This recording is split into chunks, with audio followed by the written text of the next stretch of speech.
네, 안녕하십니까. 방금 소개받은 대구 경북연구원에서 지역문화정책을 연구하고 있는 오동욱입니다.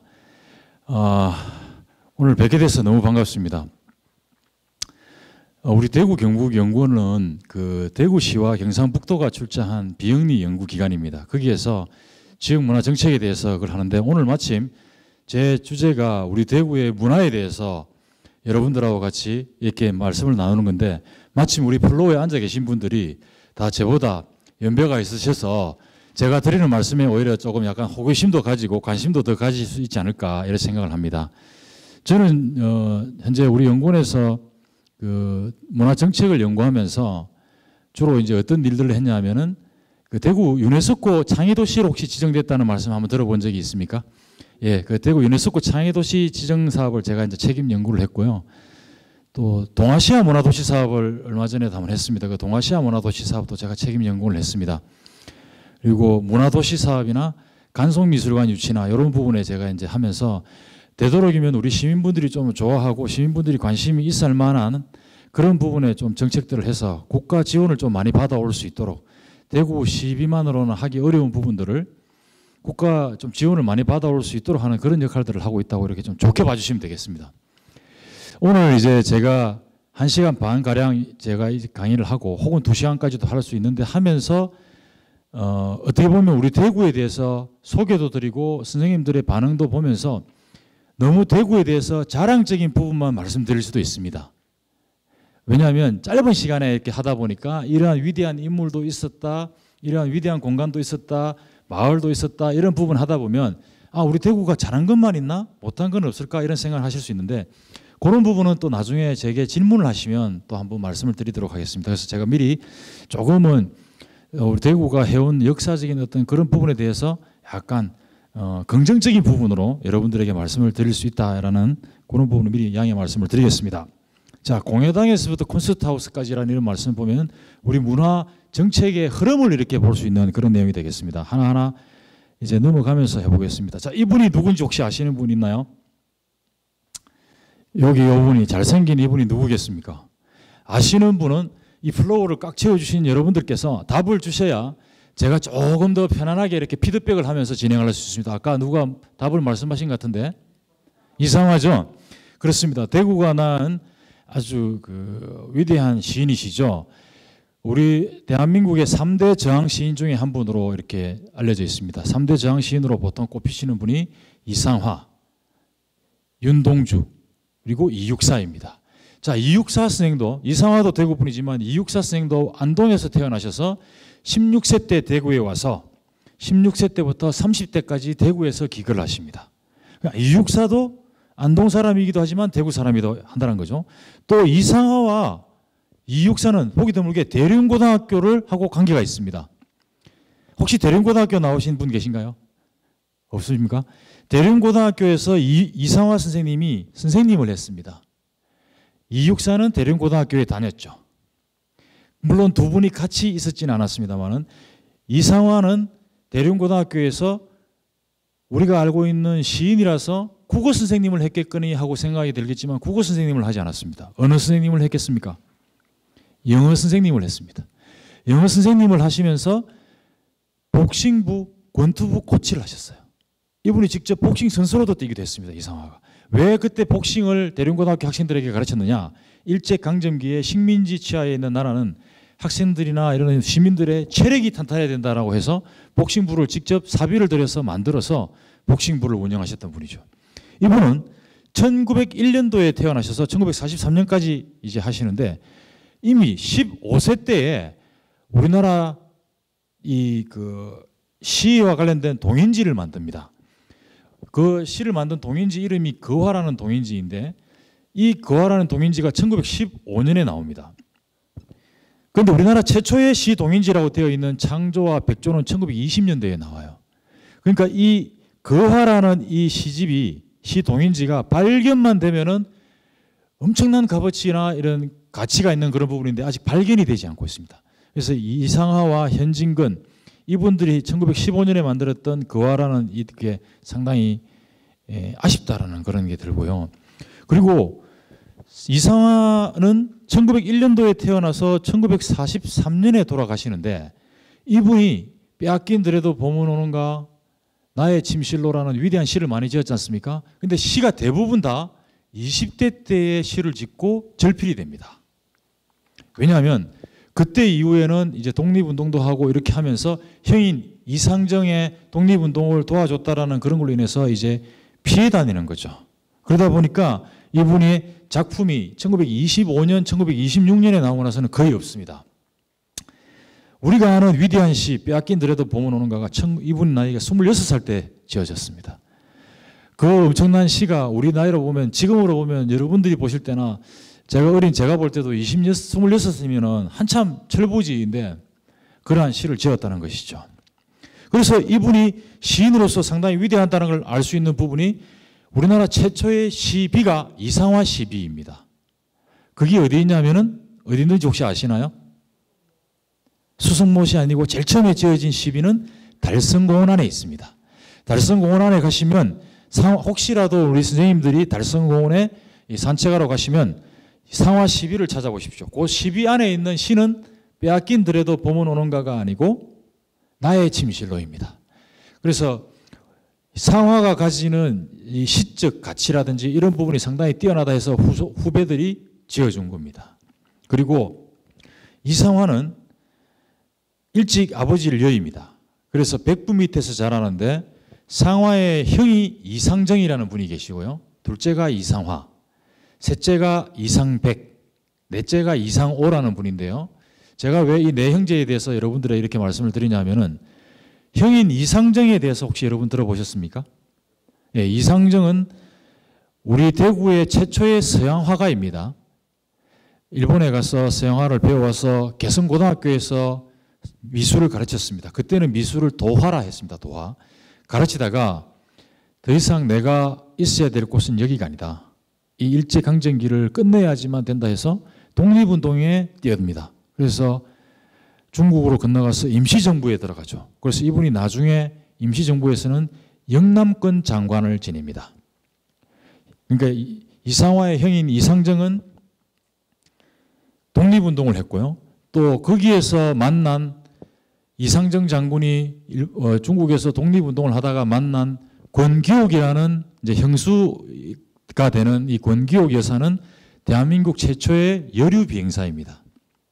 그러니까는 이 권기옥이라는 분과 이상정과 이상화의 일대기를 그린 뮤지컬이 대구시에서 만들었는데 그 뮤지컬 이름이 비겐 하늘이라는 뮤지컬입니다. 그래서 혹시 우리 수성구에서나 수성 아트피아에서 다음에 비겐 하늘이라는 이런 뮤지컬을 보면은 아 이게 이상화와 이상정과 권기옥이라는 분이 같이 했던 뮤지컬이구나 한번 생각하시고 가서 보시면 조금 더 의미가 있지 않을까 생각이 됩니다.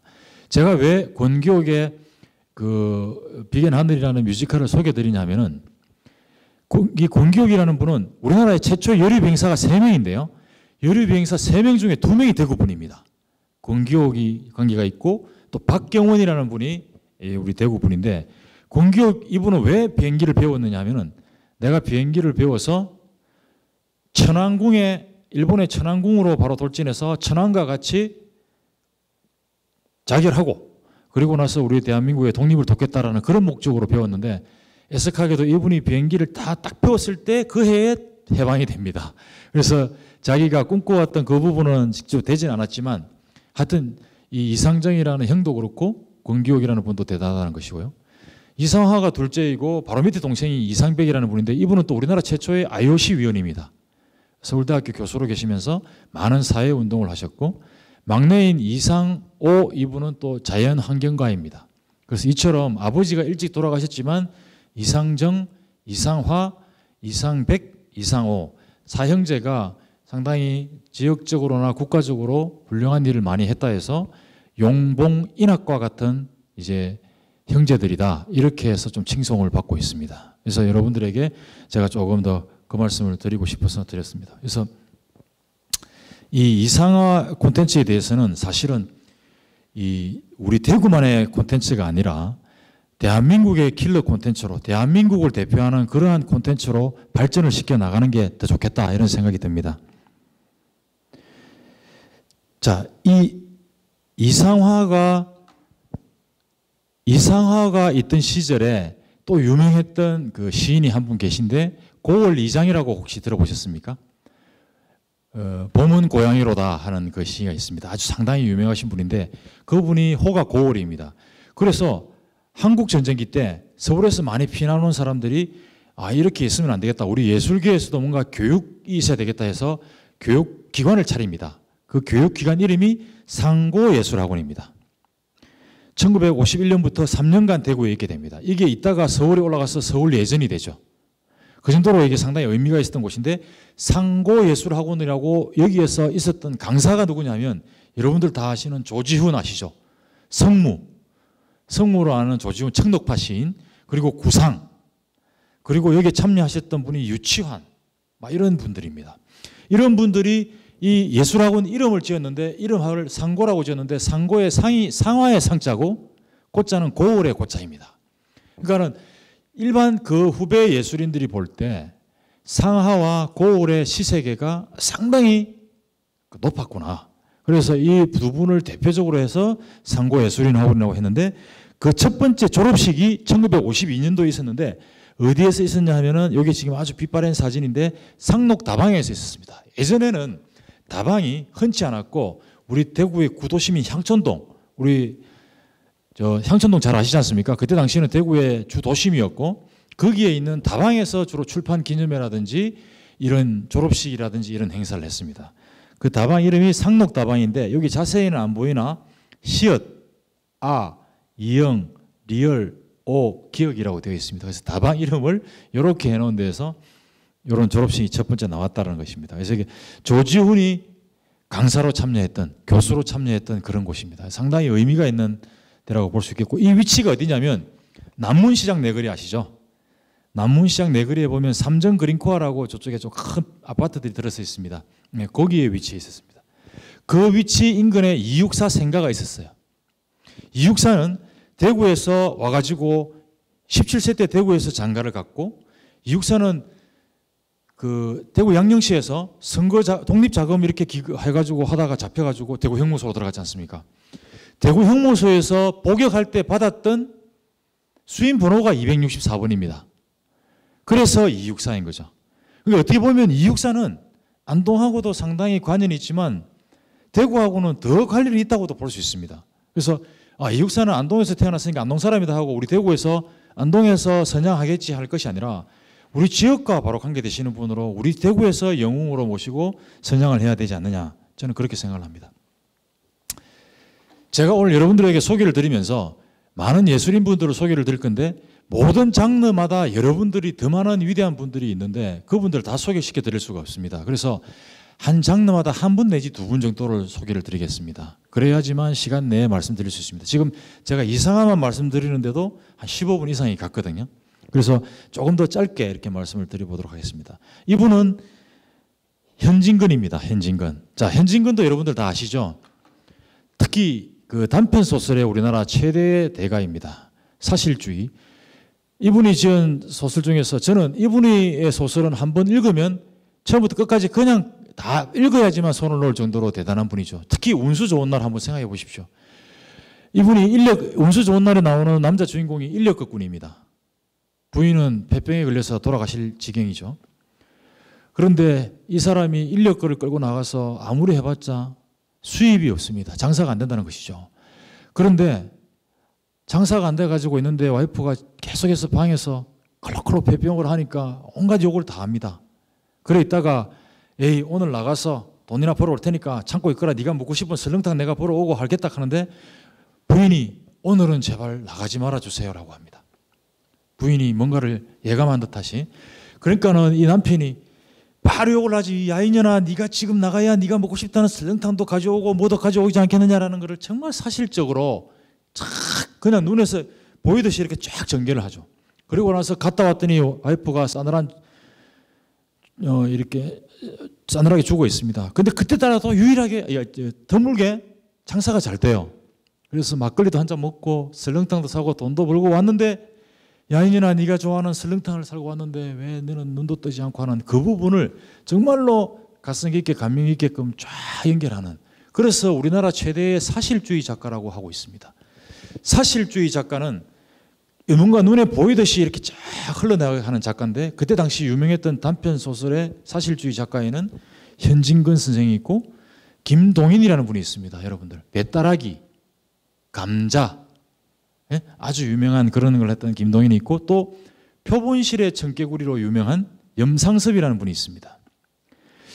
우리 저보다 분명히 제가 볼 때 연배 많으신 분도 있고 조금 유사한 분도 있는데 제가 이제 50대 이제 초짜니까요.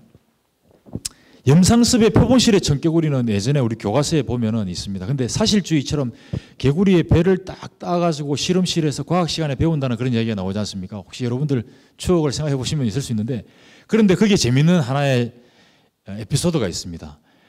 염상섭의 표본실의 청개구리를 보면 개구리 배를 딱 땄더니 김이 모락모락 난다라는 표현이 있는데 사실은 개구리는 냉혈 동물이라서 김이 나지 않는다고 합니다. 그런데 우리가 이제 하나에 보면서 아 그런 부분이 있구나 하면서 그래도 사실적으로 그걸 묘사를 했다라는 그런 부분으로 좀 해석을 하면 좋겠습니다. 빈처, 운수 좋은 날, 고향 무영탑 어떻게 보면은 정말로 우리 대구에서 조금 현창이 선양이 덜 되고 있는 분 중에 한 분이라고 저는 봅니다. 우리 사실 대구가 보면은 수성구에서도 상하기념사업회에서 저 중구에서도 하고 있고 또 대곡동에 가면 상하기념관이 있습니다. 여러분들 상하기념관에 안 가보셨죠? 상하기념관에 가면은 상하기념관이 있고 그 뒤에 보면 상하와 이상정 그와 같은 또 그 무덤이 있습니다. 무덤이 있는 곳은 달성군, 이상하기념관이 있는 곳은 달서구, 또 상하고택이 있는 곳은 중구, 또 상하기념사업회 상하동산이 있는 곳은 수성구. 이거 좋아요. 곳곳에 상하의 흔적이 있는 거 괜찮다고 저는 봅니다. 그러나 이것들을 띄우고 같이 사업을 할 때는 서로 응징력 있게 해가지고 하나로 이렇게 부각시켜 나가야지만 효과를 볼 수 있다고 저는 생각이 됩니다. 시민분들에게 상하는 우리 대구 사람이야. 이렇게 이야기하는 것보다도 상하가 어떤 역할을 했고 어떻게 해서 지금 그 흔적이 어디에 가면 더 잘할 수 있어 이런 부분을 어필해 주는 것이 우리가 좀 모자라는 부분인 것 같아요. 정책적으로 그것을 연구하는 제 입장에서 볼 때는 그렇게 해야지만 우리 시민분들은 막 적극적으로 내가 그걸 알려고 하는 분들보다는 아 정말 괜찮은 프로그램이라는 걸 보고 흥미를 느껴서 그게 갈 때 더 자세히 보거든요. 근데 그렇게까지 깔아주는 게 필요하다고 봅니다. 그래서 저 같은 사람은 연구를 하니까 정책을 연구하니까 상하기념관에도 가보고 상하고택에도 가보고 상하동산에도 자주 오고 또 상하무덤에도 가보는데 아 이상화와 이상정의 무덤이 대구에 있다라는 것을 모르는 시민들이 더 많겠구나라는 걸 느낄 때 이상화기념관에 이상화의 친필이 있고 그런 게 있는데 사람들이 이걸 보러 오려고 하지 않는다라는 걸 느낄 때 상당히 조금은 자책이 듭니다. 그리고 조금은 안타깝죠. 왜냐하면 여러분들이 잘 아시는 모차르트, 베토벤 막 이런 분들 잘 아시죠? 근데 모차르트 생가를 보기 위해서 오스트리아의 짤츠부르크에 가면은 모차르트 생가가 늘 아침부터 줄 서가지고 들어가는데 거기 가보면 모차르트가 그냥 악보 연습했던 거 몇 장 있고요. 모차르트가 안 쓴 것 같은 오르간 한 대 있습니다. 그거 보러 다 줄 서서 가거든요. 근데 이 상화의 친필 여러분들 가서 보시면 정말 글을 예쁘게 써놨더라고요. 상화의 친필 정도면 저는 콘텐츠 중에서도 괜찮은 콘텐츠라고 보여지거든요. 그리고 그러한 부분에 대해서 어떻게 되어 있다는 부분, 그러니까 이게 덜 알려져 있는 거예요.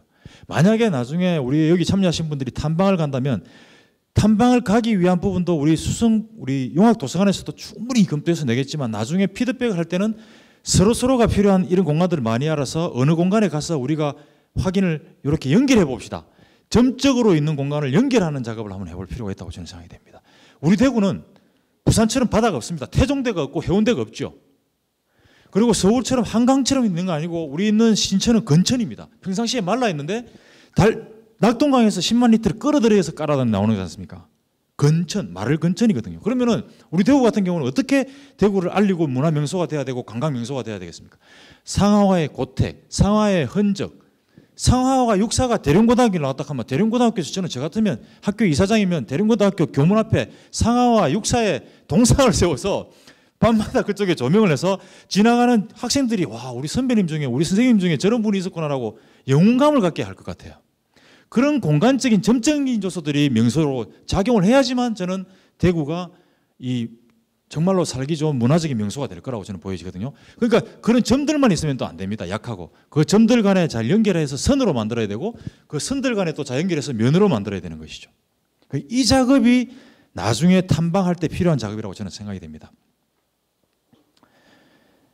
또 하나는 있습니다. 이 왜 저는 현진건 선생에 대해서 우리 대구가 아쉬우냐? 이거는 저를 비롯한 대구시와 우리 모두를 다 아쉽다고 하는 겁니다. 자, 현진건은 단편 소설의 대가이고 엄청난 역할을 했지만 여러분 잘 아시는 1936년 베를린 올림픽 때 송기정 선생님이 금메달을 땄을 때 일장기를 지우는 사건이 나오죠. 동아일보에. 그 사건을 직접 책임지고 한 분입니다. 독립운동가죠. 저 같으면 그래 못합니다. 선생님들 중에서도 그렇게 하실 분 있을지 모르겠는데 일제강점기에 내가 죽을지 모르는데 잘 그렇게 합니까? 이분은 그래 해가지고 동아일보 문 닫게 하고 거기서 물러나고 그 다음에 다시는 언론사가 되지 않겠다는 조건으로 몇 년 있다가 풀이 나지 않습니까? 엄청난 일을 했던 독립운동가이죠. 또 이분의 형은 현정근이라는 분인데 친형인데 저 친척분 중에 안 계셔서 이분이 입양돼 가는 바람에 이제 육촌형이 됩니다. 공식적으로 육촌형인데 원래는 친형이에요. 바로 위에 셋째 형인데 그분은 또 독립운동하러 가죠. 또 그분의 그 관계되는 여성은 형계옥이라는 분은 또 독립운동을 하고 여러 독립운동과 관계되어 있는 그런 역할을 했다는 것이죠. 제가 여러분들에게 하나 여러분들이 모를 만한 하나 이야기를 하나 드려보겠습니다. 제가 지금 문인의 대표적인 우리 대구의 문인의 대표적인 분으로서 상하와 현진건을 말씀을 드렸죠. 여러분들에게 퀴즈를 한번 내보겠습니다. 세계 책의 날이라고 있는데 혹시 며칠인지 아십니까? 세계 책의 날. 유네스코에서 지정한 세계 책의 날이라고 있습니다. 우리 도서관에서도 그 프로그램을 하고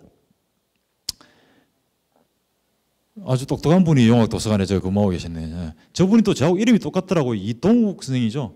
제가 오동욱이거든요. 4월 23일 제가 이렇게 질문했을 때 아는 분이 거의 없는데 왜냐하면 저분도 도서관 프로그램이 있어서 더 기억할 겁니다. 세계 책의 날입니다. 왜 세계 책의 날로 이 날을 지정했느냐? 우리가 다 아는 영국의 대문호 누구죠? 셰익스피어 하고 돈키호테 저자가 누굽니까? 세르반테스죠. 세르반테스와 셰익스피어가 죽은 날이 4월 23일이에요. 유네스코에서 위대한 문호가 우리와 영원히 이별하게 된 날을 기리기 위해서 세계 책의 날 및 저작권의 날로 정하게 됩니다. 그래서 그때는 스페인에 있는 카탈루냐 지방에서는 남자는 여자에게 장미를 선물하고 여자는 남자에게 책을 선물합니다. 세계 책의 날이죠. 4월 23일 제가 왜 갑자기 뜬금없이 그 얘기를 드리냐면 이상화와 현진건은 동네 친구예요. 계산동에서. 또 우리나라를 대표하는 위대한 문인이죠. 시와 수필에서. 이 두 분이 공교롭게 4월 25일 날 같이 돌아가십니다. 같은 날인데 서로 다른 장소에서 한 분은 폐병으로 한 분은 심장병으로 돌아가십니다. 한 분은 이상화는 심장병, 빙의는 장결핵으로 돌아가십니다. 아주 보기 드물게. 이 장결핵이라는 말을 들으면 여러분이 뭘 떠오릅니까? 술이 떠오르죠. 빙의는 술을 아주 정말 뭐 엄청난 그걸 정도로 많이 먹어서 술을 먹고는 동아일보에 재직할 때 동아일보 사장의 뺨을 때린 사건으로도 유명합니다. 하여튼 뭐 그거는 에피소드이고 4월 25일이 이래 돼 있다면 제가 생각할 때 우리가 대구 책의 날, 세계 책의 날 이렇게 해가지고 하는데 우리의 위대한 영웅을 제대로 한다면은 우리 대구 책의 날로 이렇게 지정할 수도 있다고 저는 보여집니다.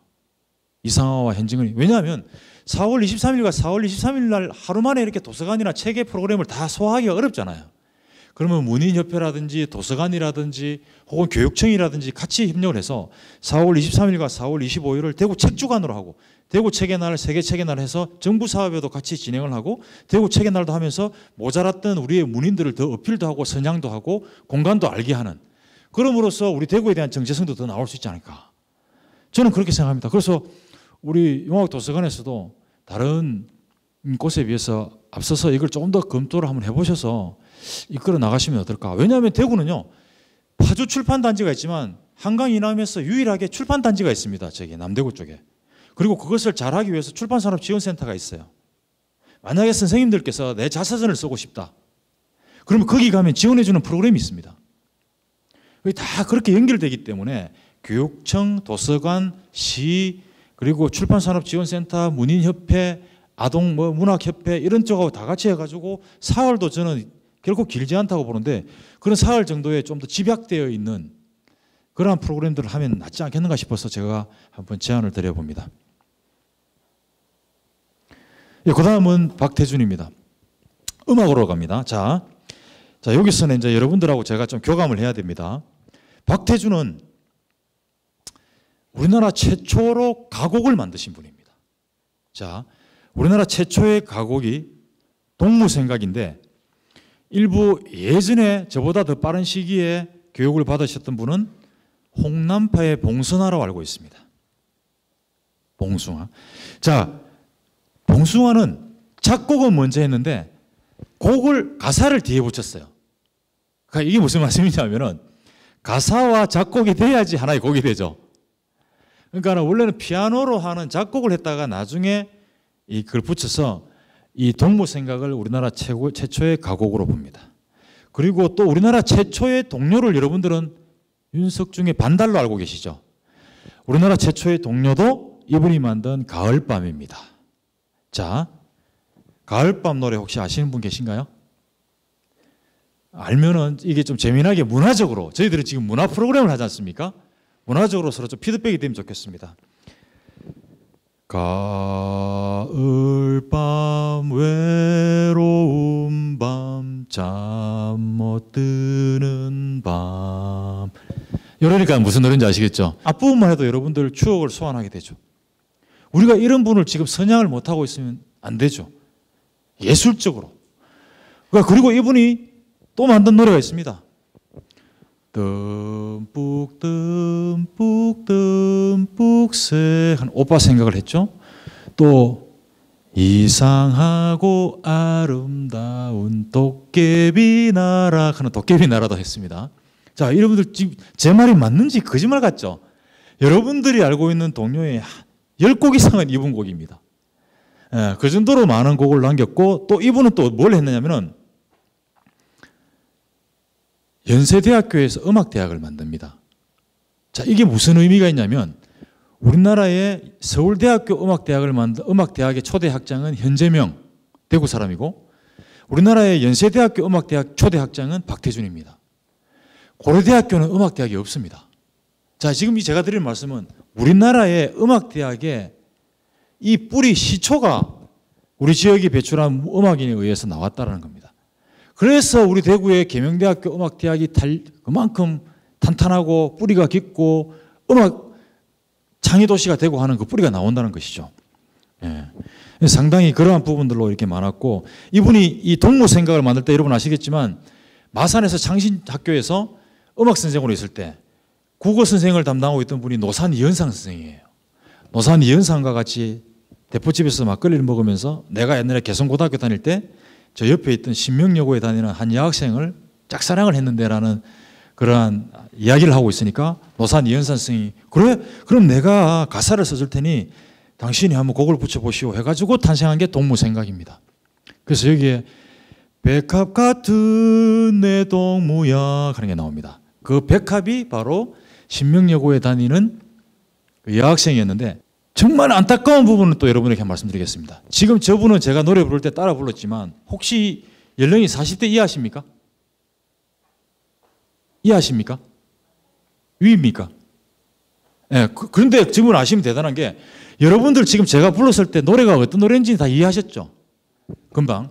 여러분들은 제가 부르면 고개 끄덕하고 어떤 분은 흥얼거리는데 40대 이하분은 이 노래를 모릅니다.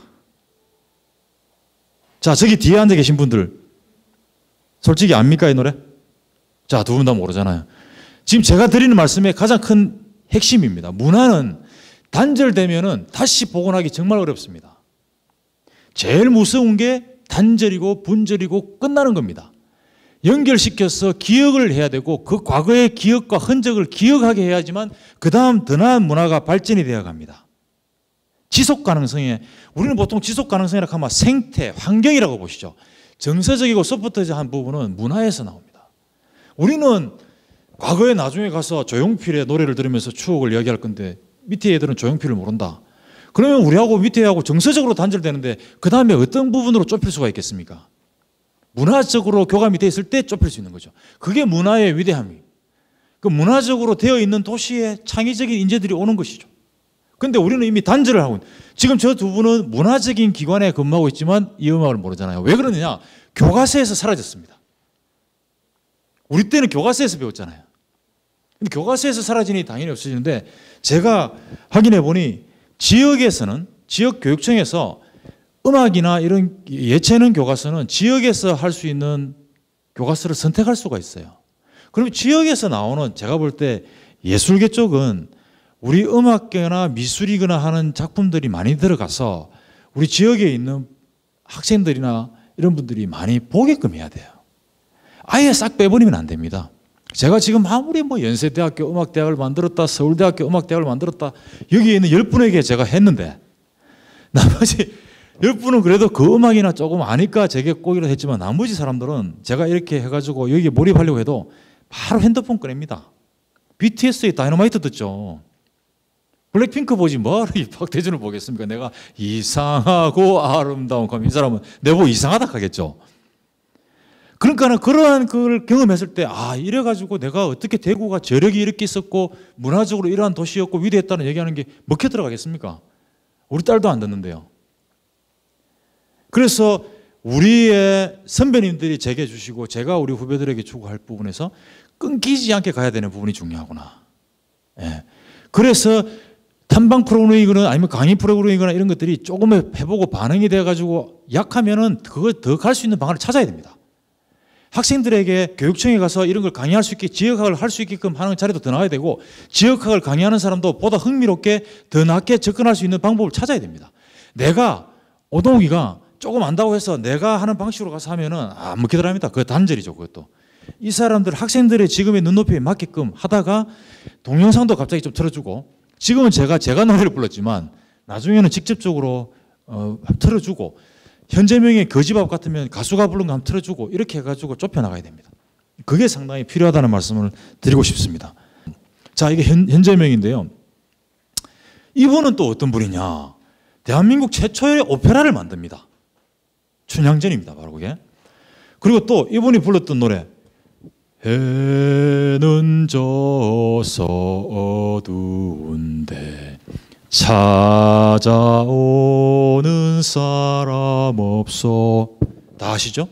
또 맞습니다. 그렇게 하시면 됩니다. 제가 말할 때 그렇게 하시면 됩니다. 그때 이렇게 문화적으로 프로그램을 하면서 한번 떠올리고 그 다음에 이렇게 생각해 보시는 게 제 강의에서 얻어가실 거라고 저는 생각이 돼요. 그리고 또 오가며 그 집 앞을 지나노라며 또 뭡니까? 배를 져가자 험한 바다 건너 희망의 나라로입니다. 자, 지금 제가 보십시오. 또 이분이 했던 것 중에서 가을이라 가을바람 주옥 같은 노래들 아닙니까? 참 박태준과 현재명이 두 분만 얘기했는데도 이렇게 얘기할 게 많고 추억을 공유할 게 많다라는 거예요. 박태준 이분은 청라언덕에서 동무 생각하고 있고 현재명은 고향 생각하고 있고 박태준은 청라언덕 그 앞에서 서성이고 있고 이 현재명은 그 집 앞을 서성이고 있고 박태준은 도깨비 나라 이야기하고 있고 이분은 희망의 나라 이야기하고 있는 겁니다. 우리가 이렇게 기억을 해서 밑에 친구들에게 좀 알려줄 필요가 있는 거죠. 그러한 이 만든 분이라는 겁니다. 이분이 서울대를 나왔고 이분 역시 음악이 이분은 조금 하나 단점이 있는 게 이제 약간의 친일 그러한 부분이 나타나 있어서 아쉬움은 있습니다만은 예술적인 부분으로 제가 여러분들에게 말씀을 드리는 겁니다. 우리의 추억을 소환할 수 있는. 자, 그다음에 미술로 갑니다. 자, 미술로 가는데 이인성이라는 분이 있고 이쾌대라는 분이 있습니다. 이인성 이분은 수창초등학교를 나왔습니다. 수창초등학교를 나왔는데 아주 가난했기 때문에 10살쯤 돼서 학교를 들어갑니다. 그러니까 당연히 대학이나 이런 데는 못 갔겠죠. 그런데 이분이 1912년부터 나왔으니까 일제강점기지 않습니까? 이분이 대학도 못 나오고 지연도 없고 학연도 없으니까 이분이 미술로서 뜰 수 있는 방법은 뭐가 있습니까? 공모전에 참가하는 거죠. 일제강점기니까 공모전도 우리나라에서 하는 게 아니라 일본에서 하는 조선미술전람회였습니다. 조선미술전람회에서 이분은 전설과 같은 사람입니다. 입선, 특선, 우수상, 대상까지를 30대 때 다 휩들어 버립니다. 조선인 유일했고요. 예, 아주 보기 드뭅니다. 그래서 또 그림 스타일이 이런 그림을 보시면 약간 고갱과 닮았다 해서 조선의 고갱으로도 상당히 유명했습니다. 이때 제가 이분의 그 수창초등학교 성적표를 찾아봤어요. 통지표. 우리 어릴 때 봤던 하얀 통지표. 이분의 다른 성적은 전부 다 좋지 않은데 미술, 그때 당시 도하였는데 도하만 전부 수수수수수였습니다. 전학년. 제가 그까지는 여기에 그림이 없어서 그러는데 상당히 그 의미가 있는 그런 분이다라고 보시면 되겠습니다. 이분이 중학교도 못 가고 어느 이제 그 일하면서 그 미술 공부를 하고 있으니까 아깝고 하니까 대구여고 교장으로 했던 일본인이 이분을 일본에 유학을 추천을 합니다. 낮에는 일하고 밤에는 학원에서 배우는 것. 그래서 일본에 유학을 갔는데 유학을 가서 마치 우리 영화에 나오듯이 대구에 아주 잘 사는 병원장의 딸이 이분하고 연애를 하게 되죠. 그러니까 당연히 영화에서 보듯이 반대를 하겠죠. 따님 집의 집안에서는. 그게 대구의 남산병원 원장 딸이었습니다. 지금의 저 옛날 고려식장 앞에 그쪽에 있는 곳이었는데, 그런데 한국에 와서 결혼을 합니다. 그래서 이분이 대구 최초로 이제 양화 연구소도 만들고 또 그 일하면서 말한 대로 절기라고 해서 다방도 만듭니다. 중앙파출소 옆에. 그 다방 이름이 ARS, 우리말로 아루스입니다. 우리 대구 최초의 다방입니다. 거기에 예술인들이 가서 서로 막 이야기도 나누고 했던 그런 것이죠. 그리고 여기에 이분이 그림 중에 여기에 있는 그림이 사과나무라는 그림인데요. 이 사과나무를 그린 게 처음에 명덕초등학교에 있었어요. 명덕 내거리에. 이래 있었는데 1972년도에 국가의 현대미술관에서 전시회 한다고 이것을 빌려갑니다. 빌려가 놓고는 다시 대구에 주지를 않고 있었어요. 그러다가 그러한 사실이 있었구나라는 것을 2012년도에 발견하고 우리가 다시 돌려달라고 해서 명덕초등학교에서 다시 돌려받은 적이 있습니다. 30년 만에. 근데 이분이 그렇게 된 걸 명덕초등학교에서 보관을 못하니까 이 그림이 지금은 대구미술관에 가 있습니다. 그래서 여러분들께서 다음에 이인성 작품을 이렇게 한다고 하시면 한번 보러 가시면 되겠습니다. 이분의 의미는 조금 더 있는데 여러분들에게 지금 시간 관계상 그 정도만 말씀을 좀 드리겠습니다. 그리고 이쾌대라는 분은, 이분은 또 달리, 이인성은 억수로 집이 가난했는데 이분은 아주 부잣집이었어요. 만석군 집안이었고, 그래서 이분도 수창초등학교를 나옵니다. 나이는 이인성보다 한 살 작지만 이제 거의 같은 시기에 학교를 다녔고요. 이분은 그림이 여기 좀 그림이 잘 보이실지 모르겠는데 이 그림이 마치 그 미켈란젤로 닮았다 해서 조선의 미켈란젤로라고 되어 있습니다. 이분이 참 안타까운 것은 월북을 했어요. 그래가지고 해금된 지가 얼마 안 되어서 별로 이제 알려진 거는 덜한데 이분에 대한 평가가 미술사가와 미술평론가가 평가했을 때 23인이 평가를 했습니다. 그 중에서 20세기를 빛낸 가장 위대한 우리 한국의 그 미술가에 2등을 했어요. 1등이 백남준입니다. 여러분 백남준 잘 아시죠? 백남준에 이어서 이분이 2위를 했다는 것은 그 미술적인 입장에서 차지하는 그게 얼마나 대단했다는 걸 알 수 있습니다. 사실 다음에 꼭 요 군상 시리즈입니다. 요 그림이 하나가 아니고 여러 개가 있는데 이 그림 크기가요 이만합니다. 하나 크기가. 그래서 이 그림은 진짜 큰 전시관에서 나올 수 있는데 대구 문화예술회관이거나 대구 미술관에서 한 번씩 그 전시를 합니다. 유족들이 많이 이 그림을 가지고 있는데 이쾌대와 이인성의 작품 전시회가 열린다고 하면은 반드시 여러분들 가서 보시기를 권합니다. 꼭 그걸 보여주시면은, 왜냐하면 그림에 이걸 보고 좀 감탄을 하는 경우가 생기더라고요. 그래서 저는 이 이쾌대의 군상만큼은 여러분들에게 반드시 추천을 드립니다. 예. 물론 다른 부분도 좋지만요. 그래서 이렇게 좀 간단하게 넘어가겠습니다. 그 다음은 연극입니다. 자, 연극에 이 홍혜성이라는 분은요, 여러분 봉산문화거리에 봉산문화거리 아시나요? 예, 그 안에 보면은 봉산문화회관이 있죠. 그 앞쪽에 보면 이 홍혜성의 이 흉상이 있습니다. 이 흉상이. 근데 보통 사람들이 그냥 지나치니까 이게 있는 줄 잘 모르고 지나는데 이분은 우리나라 최초의 전문 연출가입니다. 이게 무슨 말이냐면 여러분들 연극할 때 보면은 좀 약간 심파극 위주로 이렇게 하지 않습니까? 막 좀 딱딱하게 목소리도 경직되게 하는데 이분의 연출은 드라마적인 기법. 그래서 신극이라고 합니다. 우리가 지금 보고 있는 드라마적인 연출 기법을 최초로 도입하신 분이기 때문에 상당히 의미 있는 그런 역할을 했다. 그 연출 기법을 리얼리즘 연출 기법이다. 이것도 역시 사실적으로 보이는 듯이 그렇게 나타났다는 분이고요. 이분이 그 이제 일본에서 유학을 할 때 같이 교유했던 사람이 김우진과 윤심덕 아시나요? 잘 아시죠? 사회찬미. 예. 제가 사회참여 노래는 잘 못 부르겠네요. 윤심덕과 김우진과 홍혜성이 거기에서 서로 이제 연극을 해서 독립자금을 마련하고자 해가지고 대구 좌, 그때는 극장을 좌라고 했습니다. 그래서 대구 좌, 대구 극장에서 와서 연극을 해서 독립자금을 마련하려고 왔는데, 홍혜성이가 먼저 왔는데 윤심덕과 김우진은 현해탄을 건너면서 이제 자살을 하는 바람에 이분이 그 역할을, 그 기능을 하지 못했다라고 이렇게 알려져 있습니다.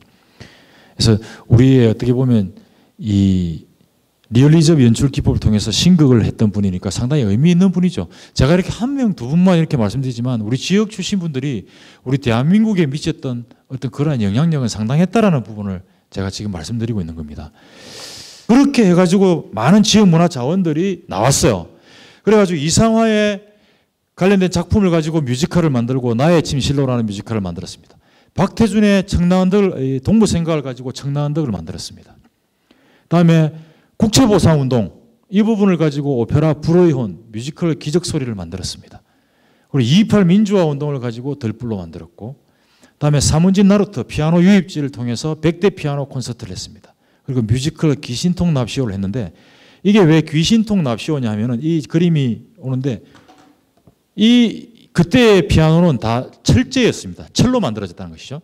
그래서 사문진에서 내려가지고 대구 계산동까지 오는데 사흘이 걸렸는데, 처음에는 6명의 인부가 이렇게 철을 들고 이렇게 왔다는 거죠. 그것도 모자라가 이제 나중에 더 들고 왔는데, 이걸 힘들게 이제 짊어지고 왔을 거 아닙니까? 그 철로 된 피아노를 놔놓고 이제 서양인 선교사 부인이 딱 치니까 소리가 엄청 나잖아요. 얼마나 놀라겠어요, 사람들이. 그러니까 귀신통이다, 귀신 같은 소리를 내는 통이다. 그래서 귀신통이라고 불렀습니다, 피아노를. 그래서 그때의 아이디어에 착안해서 귀신통 납시오라는 뮤지컬로 한 거죠. 그러니까 하나의 흥미로운 소재가 있었다. 그것을 뮤지컬로 해서 우리 시민분들에게 좀 알려서 조금 더 알기 쉽게 하자라는 차원에서 이와 같은 뮤지컬도 만들고 연극도 하고 오페라도 만들고 하는 겁니다. 그래서 혹시 이러한 소재로 나오면 여러분들께서 조금 시간을 내서 방문해서 봐주시고 보고 이렇게 하면 조금 더 낫겠다라는 견해를 주시면 대구시에서도 또 우리 수성구에서도 더 힘을 내서 또 그 다음 작업을 한다는 것이죠. 그래가지고 계속해서 업그레이드가 되어서 작품이 나오는 거거든요. 자, 그 다음에 한국전쟁 전후기로 좀 넘어가 보겠습니다. 일제강점기에서. 이때 당시에는 이 일본인들이 떠난 자리에 우리 그 많은 그것들이 대구에 남게 됩니다. 또 한국전쟁 당시에는 우리 대구는 피해를 많이 보질 않았기 때문에 많은 예술인들이 와서 자리를 잡게 되죠. 그때 당시에 이렇게 많이 자리 잡게 된 것이 클래식 음악 감상실이었는데, 대표적인 것이 녹향이라는 곳이고 또 르네상스라는 곳이고 하이마트라는 곳이 있습니다. 지금 하이마트라는 곳에서는 아직도 영업을 하고 있습니다. 228 공원 옆에 보면은. 그리고 여기에 보이는 이분이 이창수라는 분인데 돌아가셨는데 90 넘어서 돌아가셨어요. 돌아가신 지 이제 한 7, 8년쯤 되시는데, 이분을 여기에 가면은 이분이 이제 종이컵에 커피를 하나 갖다 주십니다. 그러면은 제가 1,000원을 내고 그걸 마시고 한 30분 음악 감상을 하다 오죠. 그럼 여기에 축은기가 있는데, 이게 그때 일제강점기 때 쓰던 축은기예요. 아직도 여기 남아 있습니다. 문학관 밑에 보면은 저게 남아 있습니다. 그래서 지금은 누가 저걸 운영하냐면 저분의 둘째 아드님이 지금 운영하고 있는데, 그분도 연세가 70대 중반이신 걸로 알고 있습니다. 그래서 기부 체납을 중구에 하고 중구에서는 그분에게 이제 일자리를 제공해 주는 그런 형태로 해가지고 지금 되어 있죠. 그래서 이 녹향에 수많은 예술인들이 오게 됩니다. 이중섭 씨도, 황소로 유명한 이중섭, 또 가곡 명태를 작곡한 양명문 씨, 또 이중섭과 구상 이런 분들이 여기에 오게 되는 그런 엄청난 역할들을 했죠. 그리고 이때 당시에 이 외국에서 볼 때도 다른 데서는 포탄이 막 하고 있는데 이쪽에서는 음악이 띄워져 있다 해서 상당히 이색적으로 보곤 했습니다. 우리나라 최초의 음악 감상실로 보여지고, 녹향은 46년에 개관을 해서 SP 레코드반이 500여 장, 축은기 한 대가 지금 그대로 있습니다. 녹음처럼 음악의 향이 우거져라 해서 녹향입니다. 그래서 대구 문학관을 가시면 1층에 혹시라도 잠시 시간이 나신다면 거기 가셔서 한번 편안히 앉으셔가지고 나는 뭐 환상교향곡을 듣고 싶소, 아니면은 베토벤의 뭐 9번 합창을 듣고 싶소 이렇게 하시면 직접 틀어주십니다. 나오면서 약간 지지직 소리가 들리죠. 그런 걸 약간 추억하시기에 상당히 좋습니다. 한번 제가 권해드리고요. 그리고 그때에 대구에 있었던 이러한 일화들을 그 전쟁에 참전한 미군 병사가 미국의 음악 잡지인 에뛰드에 게재를 합니다. 그래서 1953년 10월호에 이러한 대구에 관련된 이야기가 실리죠. 음악 잡지입니다. 그래서 대구라는 곳에서는 폐허의 공간에서도 바흐의 음악이 들리더라 라는 형태로 이렇게 외신이 타전을 합니다. 그러니까 그런 형태로 이제 대구는 나르게 좀 색다른 부분이 있었다라는 내용이고요. 그리고 또 하나 보시면 대한민국 50년 가요의 맥이 됩니다. 자, 이거 보세요. 무슨 말일까 싶은데 서울대학교 음악대학이 내려와가지고 여기에 임시로 있게 되는데 그게 구능인중학교, 지금의 상하맨션 아시죠? 수도산. 네, 그쪽에 서울대학교 음악대학이 나와 있었고요. 또 서울에서 피난 온 연합중학교가 대구에 생깁니다. 그게 또 우리 남문시장 인근에 있게 되는 것인데 그때 서울 피난 대구 연합중학교에서 다녔던 예술인 중에서 유명한 분이 마종기 시인이라는 분이 계시고 여러분들 잘 아시는 노란 샤스 입은 사나이로 부른 현미 선생이 거기에서 중학교를 졸업했습니다. 예, 그런 좀 재미난 부분들이 있고요. 또 한국 음반 산업의 메카였습니다. 한국 전쟁 당시 가장 영향력이 컸던 레코드사가 오리엔트 레코드사였는데 그때 소속된 가수가 현인, 남일의, 남인수, 백년설. 죄송하지만 제가 저분들까지는 자세히 잘 모릅니다. 여기 앉아 계신 분 중에서는 저보다 더 잘하시는 분 계시지만 그때 당시 남일애가 대건고등학교 3학년이라는 사실은 제가 확인해 보니까 너무너무 재밌는 거예요. 고3인데 가수가 되고 싶었던 거예요. 대건고등학교 3학년인데. 그게 저는 재밌더라고요. 그리고 현인, 남일애, 남인수, 백년설에 대해서 제가 음악은 자세히 모르지만 저분들이 엄청난 분들이었다는 건 저는 압니다. 예. 대표적인 분들이었죠. 비 내리는 고모령, 신라의 달밤, 전선야곡, 럭키서울 이 노래는 제가 다 압니다. 예. 전선야곡 어머님의 손을 놓고 그 노래 아닙니까? 맞죠? 하여튼 그런 노래. 그리고 비 내리는 고모령은 우리 바로 수성구의 문화 자원이고 공간 자원입니다. 예. 그런 쪽에서 지금 했다라는 것이고 백년설. 네. 예. 맞습니까? 죄송합니다. 다시 하겠습니다. 가랑잎이 휘날리는 전선야곡이고요. 어머님의 이거는 비 내리는 고모령입니다. 자, 이렇게 해서 저도 학습을 여러분들이 쉽게 주는 겁니다. 피드백으로. 이게 저게 문화적인 부분입니다. 식은땀이 잠시 쫙 흘러붙네. 그리고 또 하나 재밌는 거, 여러분들 영화 국제시장을 보고 나니까 현인의 굿세어라 검소나가 그 부산의 국제시장을 하고 있는데 실질적으로는 교동시장이라는 사실입니다. 교동시장에서 현인이 그걸 보고 굿세어나 검소나를 만들었는데 영화 국제시장에서 다 하는 바람에 우리 대구께 부산으로 간 거예요. 이런 경우가 상당히 많습니다, 여러분. 요게 제가 연구를 하다 보니까 나왔고 또 생음악 감상실로 그때 많이 힘들고 하니까 뭐 국일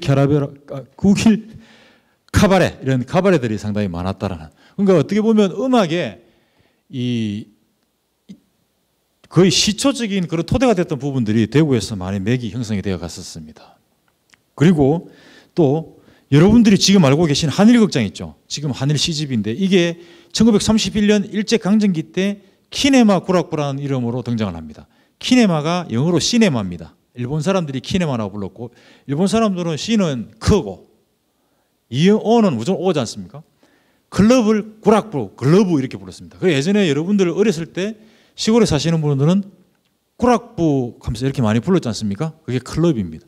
저 뒤에 앉아 계신 분은 잘 모를 수도 있습니다만은 그런 의미로 키네마 구락부가 있다는 것이죠. 저 뒤에 앉아 있는 분들 지금 잠깐 둘이서 얘기하다가 내가 자꾸 질문하니까 뜨끔뜨끔 놀라고 있습니다. 그러다가 이제 그 국립극장 역할을 하게 되는데 1950년대 되면서 국립극장을 만들었는데 국립극장에는 그 극장에서 연극하는 국립극단이 있습니다. 그게 신극협의회라고 해서 신협인데 이 신협이 대구에 내려오게 되죠. 그래서 대구에서 장장 몇 년간 활동을 하게 됩니다.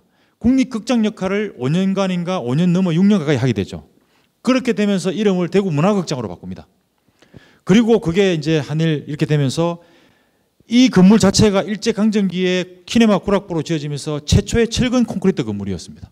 상당히 의미 있는 건물이고 우리 한국 무대의 요람이 되는 곳이죠. 여러분 잘 아시는 백설이의 봄날은 간다가 이 한일극장에서 제일 많이 공연이 됐다고 합니다.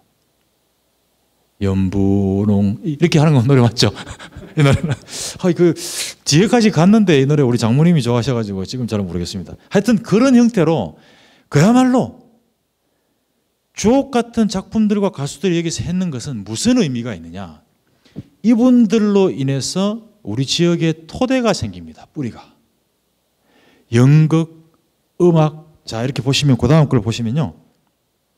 자, 1938년도에 키네마 구락부 최초의 철근 콘크리트 건물, 52년도에 문화극장. 이때부터 뭐 이제 우리가 알만한 그림이 나오죠. 85년도에는 여기 약속 장소로 엄청나게 됩니다. 이렇게 되면서 키네마 구락부가 문화극장 임시국회도 됩니다. 여기가. 그러다가 관리극장으로 됐다가 한일극장이 됐는데 여기에 최무룡, 황정순 이런 분들이 와가지고 춘향전도 하고 많이 했던 거예요. 여기에 이렇게 하면서 어떤 걸 했냐면 대학생들이 여기에 참여해서 영남연극회를 만들게 됩니다.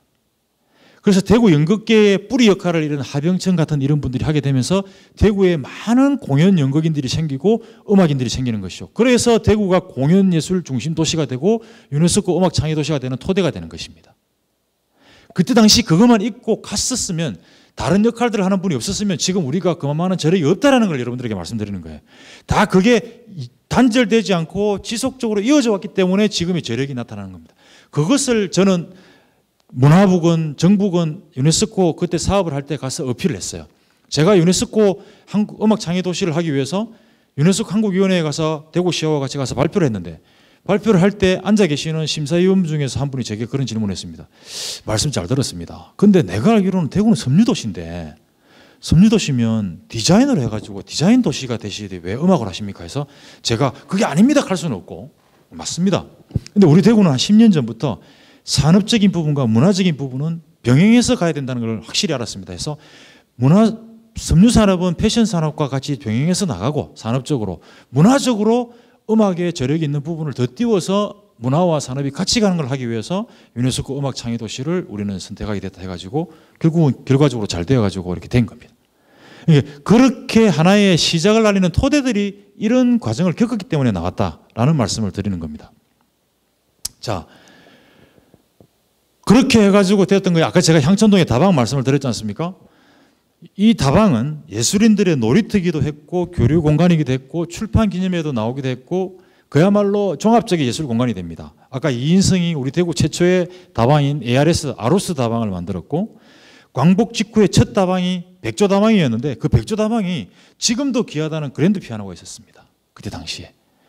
지금도 그랜드 피아노 비 한 방울 맞을까 봐 보험 들지 않습니까? 만약에 우리 수성구 우리 용학도서관에서도 그랜드 피아노를 가지고 온다면 보험이 들어야 됩니다. 보험이 비싸서 그랜드 피아노를 잘 임대를 못해요. 그만큼 비싼 건데 그때 당시 있었다는 것이고 또 꽃자리 다방에 구상 시인이 거기에서 출판 기념회를 합니다. 자, 꽃자리 구상 시인의 유명한 시 중에서 꽃자리라는 시가 있지 않습니까? 네 시방 앉은 그 자리가 네가 가시방석이라고 생각하는 네 시방 앉은 그 자리가 꽃자리니라. 마치 옛날 어른이 애들 투덜대면 훈계하듯이 하신 그 시가 바로 꽃자리라는 시죠. 이분은 또 초토의 시라는 시로 노벨 문학상에 여러 차례 노미네이트가 되게 됐습니다. 상당히 그거 하신 분이고 또 이분이 자주 다니던 대지바라는 그 향천동에 있는 음식점을 대구시가 최근에 구입을 했습니다. 근대 자원적으로 활용하기 위해서. 그러니까 되도록이면 그때 있었던 자원에 대해서 기억의 흔적을 간직하고자 하는 그런 정책을 사실은 대구시가 펴고 있습니다. 그런 부분들은 상당히 의미가 있는 부분이라고 보여지죠. 그리고 모나미 다방, 백록 다방. 백록 다방에 여기에서는 이중섭 화가가 녹향이라는 곳에서 백록 다방에서 돈이 없으니까 이분이 애와 이제 부인은 일본으로 보내놓고 부인이 일본 분이잖아요. 일본 분인데 아직 살아 계십니다. 100세 다 되셨는데요. 근데 이분이 돈도 없고 하니까 맨날 커피는 얻어먹고 음악은 들어야 되고 하니까 그 이창수 할아버지 아까 녹향에 90 넘었다고 하시는 분한테 담배 그 은지화 있지 않습니까? 담배 값을 열면 은색이 나오는 거기에다가 항소 그림을 이렇게 해가지고 주고 커피를 받아 먹고 있습니다. 그래서 옛날에 이창수 그 할아버지께서 돌아가시기 전에 내가 이중섭 선생이 준 그 은지화만 몇 장만 가지고 있었어도 엄청난 돈이 될 것인데 라는 농담을 하셨다는 것이죠. 그런데 그때 당시에 그 은지화에 대해서 우리가 예술적인 감각을 가지기 어렵지 않습니까? 그런데 나중에 뒤편에 나오는 어느 외국인 한 분은 그의 중요성을 알고 간직을 하게 됩니다. 내가 조금 이따가 나중에 말씀을 드리겠습니다. 그 정도로 많은 이런 역할들을 이제 다방들이 했다라는 것이고요.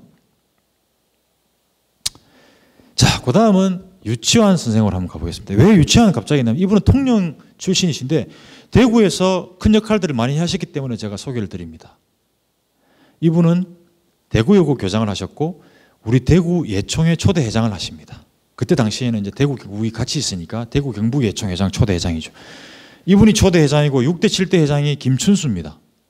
여러분 김춘수는 뭘로 유명하죠? 꽃입니다. 내가 너의 이름을 불러주기 전에는 너는 하나의 몸짓에 지나지 않았다. 내가 너의 이름을 불러주었을 때 너는 나에게로 와서 꽃이 되었다. 그 꽃은 무엇을 말합니까? 의미 있는 존재를 말하는 거 아닙니까? 자, 우리 지역의 위대한 예술가분들이 이런 게 있고 이런 역할들을 했는데 우리가 이분들을 몰라주면 이분들은 꽃이 아닌 거죠. 하나의 몸짓이죠. 우리는 그렇게 배우면서 우리는 그걸 실천을 안 하고 있습니다. 제가 지금 여러분들에게 말씀드리고 싶은 그런 부분입니다. 이분이 초대회장으로 있었으면 대구에 어떤 역할을 했는지 우리가 더 파악을 해야죠. 선양을 해야죠. 대구에 어떤 영향을 미쳤을까? 대구여고 교장으로 있으면서 그때 대구여고로 있었던 곳이 국채보상운동 기념공원입니다. 그때 이분이 교장으로 있을 때 당시에 있었던 히말라야 시다가 아직도 있죠. 그럼 우리는 그분이 그 히말라야 시다가 유치환과 같이 교회했다면 유치환 나무라고 이름도 붙여줄 수 있는 거죠. 같이 연결시키고 나머지 후배들에게 단절되지 않기 위해서. 그리고 이분이 지은 청마 시집이 대구에서 출판이 됩니다. 과거 이 문성당이라는 곳과 청구출판사라는 곳과 이런 것이 다 향천동에 있었는데 문성당이라는 곳은 지금도 대구문학관 앞에 그 건물이 있습니다. 일제강점기 때 일본어로 되어 있던 교과서가 이제 해방이 되니까 광복이 되니까 우리말로 바뀌겠죠. 그걸 빨리 캐치한 그 문성당 주인이 빨리 우리 교과서를 우리말로 바꿉니다. 그래가지고 빅히트를 쳤죠. 그래가지고 많은 성공을 합니다. 그래 그분이 문성당에서 서울로 진출해서 출판 사업을 이어가다가 나중에 더 큰 회사를 차립니다. 제가 왜 이걸 말씀드리냐면 여러분들이 다 알만한 회사이기 때문에 그렇습니다. 그분이 서울에 가서 차린 출판사가 사조당이고 그걸로 돈 벌어서 한 게 사조참치입니다. 자, 그러니까는 재미나게 연결이 되잖아요. 이렇게 해가지고 사조참치? 이게 우리 대구에서 된 기업이 같구나. 그러면 제가 볼 때는 우리 대구 상공회의소하고 예총이 같이 접근해가지고 뭔가를 만들어낼 수도 있는 재미난 게 아니냐. 왜냐하면 그 문성당 건물이 남아있으니까. 바로 남아있습니다. 대구 문학관 앞에. 그 문성당에 그래서 사조참치의 창업주를 살펴보시면 주인용이라고 나올 겁니다. 그분이 바로 그렇게 해가지고 나왔던 것이죠. 거기에 하고 청구출판사하고 이런 곳에서 청마의 시집이 나왔던 것입니다.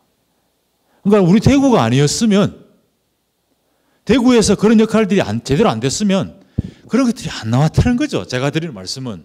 그러니까 의미 있는 공간이고 의미 있는 역할을 우리 대구가 한 거죠. 그런 분들이 우리 한국 문화예술계의 빅가이 큰 어른들이라면 우리가 알고 선양하고 이분들이 어떤 역할을 했고 제대로 선양을 해서 영웅을 영웅처럼 대접하고 우리 후배들은 거기에 따른 자긍심 이런 걸 더 갖게 해야 되겠다는 겁니다. 그냥 단편적인 지식만 가지기 위해서는 그냥 그걸 가지지 않습니다. 우리 젊은 애들이 BTS의 다이너마이트를 듣고 훅 하듯이 이렇게 되지가 않거든요. 그래서 그런 부분들이 좀 돼야 된다는 것입니다. 그리고 여기 옆에 나와 있는 분은 제가 이거 지금 조금 촬영을 하고 있어서 말씀을 드려도 되는지 모르겠는데 이분이 이제 통영 여중에 가정교사로 가 있는 이호우 시조 시인의 여동생인 이영도 여사를 이제 짝사랑하게 됩니다. 그래가지고 수많은 이제 연설을 보내게 되는데 한 2,000여 통을 보내게 됩니다.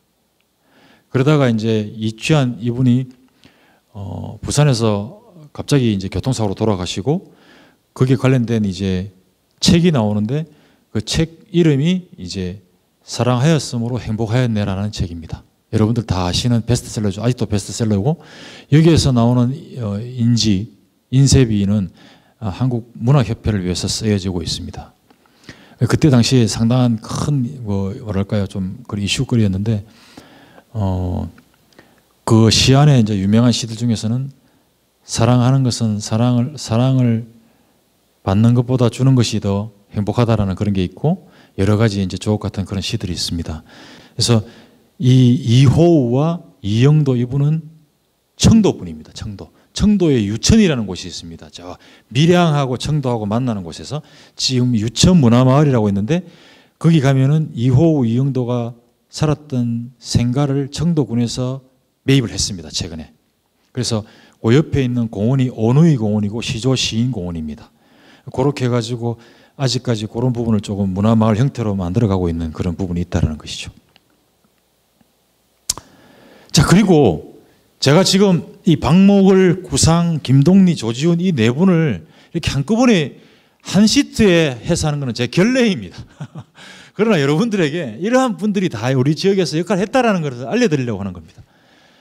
청록파의 거두 박목을, 세계문학사에 빛나는 초토의 시로 세계 노벨상 후보에도 여러 차례 올랐던 구상시인, 김동리의 무녀도, 성무, 윤희상과 같이 제가 이 연구를 하면서 알았는데 조지훈 작사, 윤희상 작곡이 교가가 억수로 많습니다. 경주고등학교, 고려대학교 이 교가가 다 윤희상, 조지훈 이런 분들이 옛날에 만드는 거예요. 그리고 또 대구 피난연합중학교 아까 말씀드렸죠. 서울 이것도 조지훈 선생이 작사를 했어요. 그걸 어떻게 알았느냐. 여기를 졸업한 사람이 계셨는데 발견을 했어요. 찾아가지고. 미국에 이민 가 계시는 거예요. 그분이 희한하게 여기 2년밖에 안 다녔는데 그 교가를 기억을 하시는 거예요. 그 교가를 불렀어요. 그리고 그 교가를 불러가지고 음을 따가지고 지금 대구 교육박물관에 전시를 하고 있습니다. 그때 이분이 하시기로 조지훈 이분이 작사를 하신 거예요. 근데 작곡자가 누군지를 모르는데 제 생각에는 추측으로는 윤희상일 수도 있지 않느냐. 이 두 분이 콤비로 뭐 10수곡을 교가를 만들었거든요. 예. 대단한 일 아닙니까? 네, 그러니까는 이러한 형태의 것들이 우리는 재미나게 고려대학교, 경주고등학교, 그럼 서울대학은, 경북대학은 제가 지금 정확하게 자신 있게 말씀을 못 드렸을까지 경북대학교 교가는 이 박태준 이분하고도 관계가 있는 걸로 제가 아는데 정확하게 모르겠습니다.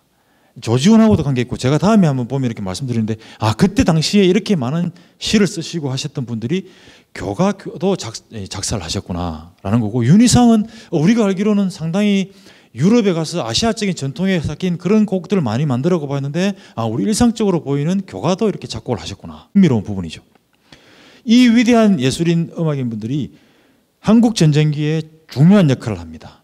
종군 작가로 참여하거나 군사적인 소식을 전하는 역할을 합니다. 그러니까 그때 당시에 우리 대구에서 밑거름이 되는 것이죠. 그래서 한국 전쟁기에 피난온 충무로에서 많이 피난온 인쇄업자들이 남문시장에 정착을 하게 되는 겁니다. 왜? 그때 당시에는 일거리들이 군대용 일거리들이 제일 많이 나오니까 이군사령부 이런 데서 엄청나게 나오니까 남문시장에 인쇄골목이 형성된 거예요. 그러니까 남문시장에 인쇄골목이 형성된 것이 지금 재개발되면서 과거 남대구 IC 비상할주로 일대에 대구 출판산업단지가 생긴 겁니다. 거기에 지금 90개 업체가 가 있죠. 그러니까 지금 제가 드리는 말씀은 여러분들이 모를 수도 있는데 이렇게 연결이 다 되는구나. 우리 대구에 생겼던 저력들이 그냥 저게 툭 이렇게 생긴 게 아니구나라는 것을 여러분들에게 알려드리고 싶어서 제가 하는 겁니다. 그렇게 연결이 되어서 대구의 문학적인 저력도 있구나. 그러니까 이분 중에서 정비석, 구상 같은 분은 육군 종군 작가에 참여를 했고 또 조지훈, 박목을 같은 분은 공군 문인 작가에서 하면서 역할들을 하신 거예요. 그러니까 엄청난 역할들을 하면서 우리 지역에서 정착하면서 글을 쓰고 군인들을 위로하고 우리 국민들을 위로했던 그런 역할들을 하신 겁니다. 상당한 어떤 그런 역할들이 있었다는 것이죠. 자, 김춘수입니다. 작가 김춘수 이분도 우리 대구 분은 아니죠. 그런데 아까 제가 말씀드렸다시피 예총회 6대 7대 회장을 하십니다. 이분은 어떻게 보면 꽃이라는 시를 비롯한 좀 표현이 그렇습니다만 전국적으로 유명한 분이죠. 굳이 우리 대구에서 안 있고 서울에 가서 활동하셔도 되는 분이었다는 겁니다. 좀 표현이 그렇습니다만. 근데 우리 지역에서 죽순 해방 이후 최초로 우리 대구에서 만들었던 시 동인지 이윤수라는 분과 같이 죽순을 하면서 그 죽순회를 통해서 거기에 유치원, 박목을, 조지훈, 박두진, 구상, 김춘수 이런 분들이 시 활동을 하게끔 크게 장려 활동을 했다는 것이죠. 그 정도로 큰 역할들을 우리 대구에서 했다는 것입니다. 그러니까 한국 시단을 이끄는데 대구가 역할을 할 수 있게끔 이끌어 주신 분이니까 상당한 의미가 있고 고마운 분이죠. 그렇게 나와서 나중에 우리 대구의 시인문학, 아동문학 이런 쪽에 토대가 형성되는 거 아니겠습니까? 그래서 이런 분들의 의미를 광복 직후 최초의 문학 동행지인 죽순 이러한 것들을 통해서 지역 문학권을 주도하면서 지역의 문학적인 뿌리를 강하게 했던 이런 분들에 대한 것들을 모르면 꽃이 아니다라는 말씀을 드리기 위해서 제가 아까 꽃의 일부분을 여러분들에게 한번 말씀을 드린 겁니다. 네. 네. 예. 예. 아, 혹시 문인이십니까? 재미난 에피소드입니다. 예. 아, 예. 마산중학교시군요. 예. 예. 아, 정말 선생님이 그러니까 또 그렇게 연결이 되네요. 나 그쪽에 사시면서 이렇게 해가지고 이제 네. 그러니까 이렇게 듣고 제가 나중에 보면은 지금은 소화는 못해도 제가 또 가서 나중에 찾아보거든요. 그러면 또 이렇게 제가 소개시켜드리고 이렇게 연결을 하는 겁니다. 그래서 제가 이렇게 강의를 하지만 배우는 부분이 있는 것이죠. 그리고 또 여러분들은 또 그 기억을 한번 소환해내서 힐링을 하는 것이고, 문화는 저는 힐링하는 것이라고 보지 성과라고 보지는 않습니다. 개인이 그냥 찾아내고 힐링하고 그 다음에 경제적이든 생산적인 부분에 더 나은 부분을 만들어내는 것이거든요. 네, 아주 좋은 말씀 감사합니다.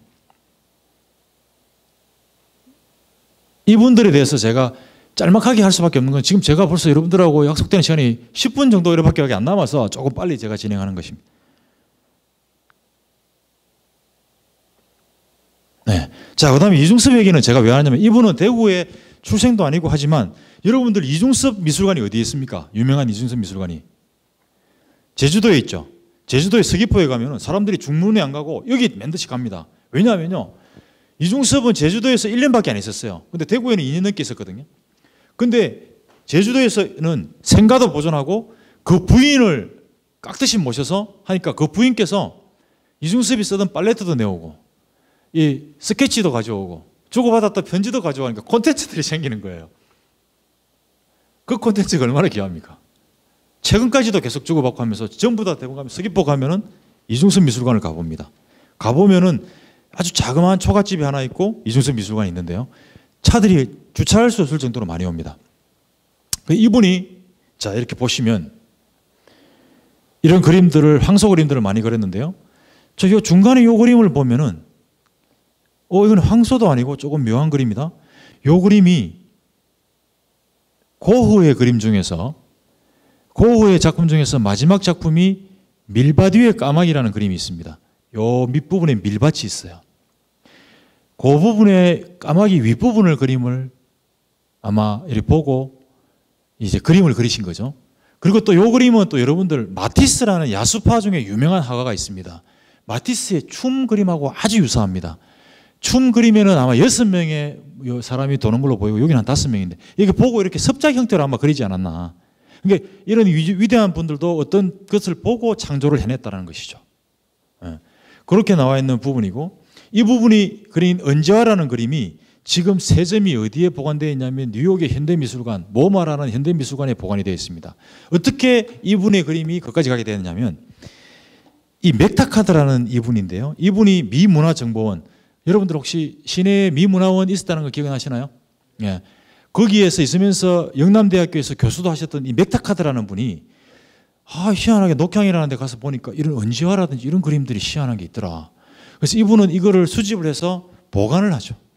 그리고 나중에 미국으로 가서 이중섭이라는 작가가 뜨니까 이 그림을 가지고 내 부를 챙기지 않고 뉴욕 현대미술관에 기부를 합니다. 여러분들 외국의 큰 미술관 이런 데 보면 대부분 다 기부된 게 많습니다. 기부한 사람에 대해서 예우가 잘해줘야 되겠죠. 우리는 아직까지 그러한 부분들이 이 세팅이 안 돼 있어서 좀 그런 아쉬운 부분이 있습니다. 이 맥타카드 이분은요, 정말 대단한 거는 처음에 이 이중섭의 소그림을 보고 꼭 썩난 소 같고 화난 소 같아가지고 투하는 걸로 보여지고 막 여기에 대해서 그러다 소도둑 막 이런 얘기 듣고 투로 오해를 했다라는 그런 에피소드가 있습니다. 그러면서 이 그림을 가지고 와가지고 이 그림에 대한 언지화를 남겨놨던 그런 분이고요. 또 대구와 한국의 문화에 대해서 관심이 많아가지고 골동품을 비롯해서 482점을 이분이 구입을 했던 것을 미국에 갔다가 다시 한국에 돌아와가지고 대구 국립박물관에 기부를 합니다. 여러분들 대단하지 않습니까? 청자라든지 백자라든지 제가 골동품 482점이 저 같으면 기부를 안 합니다. 일부 하더라도 내가 박물관을 차리거나 하겠죠. 돈을 마련해서. 제가 물론 뭐 이 인품적으로 그만이 안 돼서 그러겠지 모르겠지만 외국인이 이 정말 이런 분들이 우리는 알고 이분들을 저는 선양해야 된다고 저는 생각합니다. 예. 국립박물관에서도 이분에 대한 작품전을 기획전을 정기전을 매년 하지는 않더라도 조금의 루틴하긴 해서 그 부분을 알려야 된다고 저는 보여져요. 수장고에 되어 있는 부분이 뭐가 있는지도 보고 저는 그런 부분들이 결국은 영웅을 영웅처럼 제대로 대접하는 게 아니겠는가 싶습니다. 그때도 한국전쟁 당시에는 여러분들 아마 어렸을 때 같은데 김용환의 코주부, 그죠? 이 코주부. 그 다음에 끝구리군 장다리군, 얄개전, 그리고 학생 잡지 최초로 학원이라는 학생 잡지, 이게 다 대구에서 나옵니다. 그러니까 대구가 얼마나 큰 역할을 했다라는 걸 지금 제가 말씀드리는 거예요.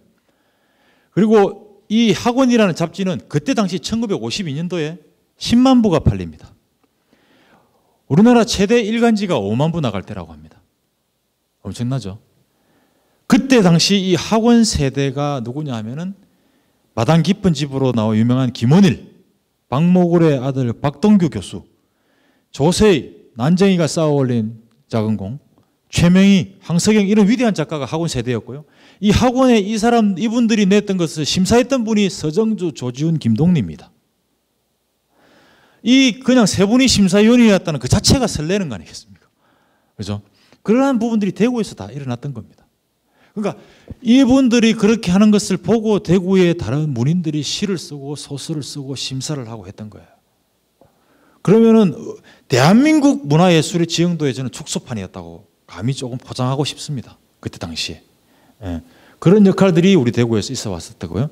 그걸 토대로 해서 1975년도에 대구 시민회관이 개관이 됩니다. 물론 시민회관 이전에 대구 공예당이 있었습니다만은 이 본격적인 복합문화시설이 75년에 나왔다면 그 다음에 대구문화예술회관을 나오고 구군문화예술회관은 YS 정부 때 1시군 1문화예술회관이라는 정책에 의해서 구군문화예술회관이 등장하고 그 다음에는 오페라하우스, 콘서트하우스, 예술발전소 등과 같은 특화된 장르의 전문화된 공연, 문화시설, 전시를 할 수 있는 전문문화시설이 건립이 되는 것이죠. 그래서 이 시립교향악단도 1964년도에 나왔으니까 전통이 엄청난 겁니다. 대구에. 이 시립교향악단이 1964년에 등장할 수 있었던 이유가 바로 아까 전에 말씀드렸던 음악적 저력, 공연예술적 저력이 있었기 때문에 64년부터 이 예술단이 나올 수 있었던 겁니다. 75년도에 나오고 합창단도 81년도부터 나와서 그 뒤에 쭉 이렇게 전문예술 법인 시설 단체들이 나오게 된 것이죠. 그걸 이제 1기, 2기, 3기로 나누면 시민회관과 문화예술회관이 거의 강당 역할을 많이 했습니다. 문화시설이보다는. 그런 역할을 하다가 2기의 자치구 문화예술회관이 본격적으로 되면서 이때는 이제 시민분들에게 자, 이러한 시설들을 놔뒀으니까 여러분들 와서 많이 보시고 활용하시오 라는 단계입니다. 이것을 문화의 민주화라고 합니다. 뭐냐면은 자, 이때까지 이런 시설들이 없어서 내가 어디에 가서 이렇게 할 수 있지? 우리 용학도서관에서 하는 이런 프로그램에 내가 어떻게 하면 참여할 수 있지? 이런 게 몰랐던 거죠. 그러니까 이런 것들을 자, 이제 마련해놨으니 우리 시민분들 오셔서 즐기시오, 문화를 향유하시오 라고 깔아놓는 게 문화의 민주화고요. 이제는 이러한 전문적인 거와 이런 게 돼 있다면 내가 하나의 주인으로서 내가 어떤 걸 참여해서 내가 어떤 걸 만들어서 내 것을 실현해볼까, 내가 주인이 되어볼까, 나에 의해서 해볼까 하는 것이 문화민주주의입니다. 조금 개념이 어려울 수 있겠지만 그런 단계로 지금 가고 있다라고 보시면 되겠습니다. 그렇게 나온 것이 대구문화예술회관이고 4개의 시립예술단을 만들고 있습니다. 그리고 대구 오페라하우스이죠. 여기는 여러분 아시겠지만 제일모직이 우리 대구를 떠나면서 대구시에 기부 체납했던 것이고요. 대구국제오페라 축제를 2004년도부터 지금 하고 있습니다. 여러분 아시겠지만 대구국제오페라 축제나 대구뮤지컬 축제는 대한민국의 많은 지자체들이 하다가 중간에 다 포기를 했어요. 서울도 했고요. 부산도 했고요. 근데 우리 대구는 대한민국 정부가 해야 될 부분을 이렇게 줄기차게 많은 반대와 애로사항도 있지만 극복해가면서 하고 있는 겁니다. 자, 기초예술의 종합예술이라고 할 수 있는 오페라를 지금 17년째 하고 있는 거죠. 상당히 어떻게 보면은 우리 시민분들이 아직도 잘 모르는 부분이 있지만 이 부분을 더 시민분들에게 알려야 되는 그런 과제는 있지만 그러한 부분들을 극복해가면서 가기 때문에 문화부에서도 대구시의 공연예술적, 음악적 저력을 인정해 주는 겁니다. 유네스코에서도 이걸 인정해서 유네스코 음악 창의도시로 지정해 준 것이고요. 아까 이제 대구 공예당입니다. 1913년도에 사실은 대구 문화예술의 기원이라고 볼 수 있습니다. 그러나 역할들이 이제 문화예술을 했다라고 보기는 어렵고 그러다가 1940년도에 경성방송국의 대구방송분소가 됩니다. 이게 무슨 말씀이냐면 지금으로 치면은 KBS 서울방송국의 대구방송분소가 되는 것이죠. 그러다가 해방 후에 KBS 대구방송국이 되는데 여러분들 저보다 이제 조금 연배 많으신 분들은 그때 KG홀이라고 불렀던 것입니다. KG홀이 됐다가 이제 군인들 나오면 영화 보여주고 해서 군인극장이 되는 것입니다. 그리고 군인극장이 되면서 너무 지저분하게 운영이 되니까 걸뱅이 극장이라고도 하기도 했습니다. 요거는 그냥 하나의 에피소드라고 이렇게 아시면 되겠고 군인 호텔도 되고 부상병 수용소도 되다가 우리 대구가 걸출한 설계자인 김인호 선생이 1975년도에 시민회관으로 만들고 이게 이제 가면서 우리나라 최초의 음향 클래식 아트 센터인 대구 콘서트 하우스로 이렇게 기관이 된 겁니다. 많은 이런 과정을 오면서 제가 이렇게 짤막하게 시간적인 걸 말씀드렸지만 이 사이에 엄청난 인물들이 나오고 엄청난 일들이 있었다는 부분을 앞서 제가 미리 말씀을 드린 겁니다. 그리고 하나의 있었던 팩트들을 기준으로 해서 김광석 거리를 만들고 대구예술발전소를 만들고 대명공연거리를 만듭니다. 대명공연거리가 있는 저 계대 대명동 캠퍼스는요. 사실 계대가 거기 있을 때는 거기 하나의 핫한 플레이스였지 않습니까? 제가 대학 다닐 때만 해도 계대 그쪽에 놀러 많이 갔거든요. 거기 가면은 이제 재미난 그런 공간도 많았고 또 미대생도 많았고 음대생도 많아서 우리가 그걸로 많이 원정을 갔었습니다. 거기에 지금은 계대가 옮겨가고 난 뒤에 이 많은 부분이 빠져버리니까 공동화 현상이 일어난 것을 예술인들 스스로 찾아가서 예술인 약 600여 명이 거기에서 활동을 하고 있습니다. 100여 개의 예술단체가 스스로 집적화가 된 것이죠. 아직 서울의 대학로처럼 활성화가 덜 됐습니다만은 상당히 의미 있는 공간입니다. 그리고 방천시장 김광석 골목은 원래는 김광석이라는 콘텐츠가 아닌 김우중 콘텐츠하고 양준혁 콘텐츠로 하려고 했었습니다. 양준혁의 부친께서 거기에서 방천시장에서 가방 가게를 하셔서 양준혁을 활용하려고도 생각을 했었고 김우중은 왜 거기에 활용을 하려고 했었고요. 대우그룹 회장. 이분이 거기에서 신문 배달을 하십니다. 영남일보를 돌렸어요. 돌렸는데 이분이 다른 같은 신문 배달 부분보다 머리가 영리하잖아요. 그러니까 외상으로 다 줬습니다. 외상으로 주고 머리를 기억했다가 나중에 빨리 옆에 사람한테 돌려야 되니까 외상으로 주고 나중에 다 계산해서 받고 나중에는 또 월 할부 제도도 거기서 도입했다는 것이죠. 그러니까 그때부터 이미 장사꾼으로서의 소질이 있었다. 그래서 김우중 콘텐츠로 활용을 할 것인가 김광석 콘텐츠로 김광석은 그 인근에서 아버지가 살면서 했다라는 부분인데 그래도 나중에 대중문화 아이콘으로 자리 잡게 된 것은 김광석이라는 콘텐츠를 통해서 상당한 자리를 잡게 되었다는 것입니다. 자, 지금처럼 제가 말씀드린 부분에서 우리 대구는 많은 부분에서 변화와 발전을 해오기 위해서 해왔습니다. 시민들도 자긍심을 제고할 수 있는 그런 부분이 있고 공간적인 부분에서도 어떻게 하나가 있었던 사실들을 기반으로 해서 공간적인 부분을 부각시켜서 도시의 매력을 증가시키기 위해서 하고 있고 또 이것을 예술적인 부분만 하는 것이 아니라 문화적인 기술 부분과 통해서 경제적인 부가가치를 내고 하는 그런 부분도 있고 또 여러 개 만든 조직을 혁신하고 또 기존에 전개되고 있는 축제라든지 이런 것들을 좀 선진화하기 위한 부분들을 해 나가야 되는 과제를 안고 있죠. 그래서 시민과 공간, 산업과 제도 부분에 지속 가능한 플랫폼을 하기 위해서 이런 유네스코 음악 창의도시 사업을 하는 것입니다. 여러분들에게 왜 대구시가 이런 사업을 하느냐면 더 나은 미래를 가기 위한 토대적인 작업을 해놓고 거기에 다시 시민 여러분들의 의견을 받아서 더 살찌워 나가는 대구가 유네스코 음악 창의도시가 됐어요. 유네스코 음악 창의도시는 어떤 걸 하는 것이냐? 세계적으로 유네스코 음악 창의도시로 된 도시들이 있습니다. 문화적으로 많이 선진화된 도시, 이탈리아의 볼로냐라든지 스페인의 세비야, 또는 영국의 리버풀 같은데, 리버풀 아시죠? 비틀즈로 유명한 도시, 축구로도 유명하고, 또 이탈리아의 볼로냐라든지 스페인 세비야에 같은 보면은 지금 플라시도 도밍고라든지 호세 카레라스, 파바로티가 죽고 난 뒤 빅3 성악가들 있지 않습니까? 이런 분들이 활동을 하고 있습니다. 그러면 대구의 오페라 축제를 할 때 플라시도 도밍고가 활동하고 있는 스페인의 세비야라든지 이탈리아의 볼로냐와 같이 교류를 할 수 있는 겁니다. 왜 그러냐면 거기에 있는 볼로냐와 스페인도 유일한 다음에 계속해서 유네스코 창의도시로 갈 수 있는 옵션이 교류를 잘 하느냐이거든요. 그러니까는 그들도 아시아의 우리 대구 같은 도시를 찾는 거예요. 과거에는 우리가 가서 우리가 같이 이렇게 교류하자고 하면은 우리는 한국이라는 나라에서 왔고요, 대구라는 곳에서 왔고요 하면 이 대구를 막 설명해야 되는데 힘듭니다. 섬유산업으로 유명하고요, 과거에 사과로 유명하고요, 너무 힘들어요. 그렇게 막 설명했는데 I don't know 대구 하면은 머리 아프지 않습니까? 근데 유네스코 창의도시라는 이 브랜드로 가면 여기 유네스코에서 인정받은 그런 창의도시구나라고 했고 저쪽 도시에도 찾습니다. 그렇게 해서 이탈리아의 페자로라는 도시가 우리하고 보고 자매 맺자고 왔어요. 페자로는 뭘로 유명하냐면 오페라계의 로신이라는 유명한 오페라 작곡자가 있습니다. 세빌리아의 이발사라는 그 작곡한 분인데 페자로라는 도시에서는 로신이 오페라 페스티벌을 합니다. 우리 대구보다 더 오랫동안. 그러니까 거기보다 된 데가 우리 대구를 찾아와서 교류를 하자는 것이죠. 우리 대구 입장에서는 훨씬 낫죠. 로신이라는 자원을 가지고 우리 대구에서도 활용할 수 있고 나중에는 리버풀에서 비틀즈 뮤지컬을 많이 만들고 있지 않습니까? 레디비 같은 거.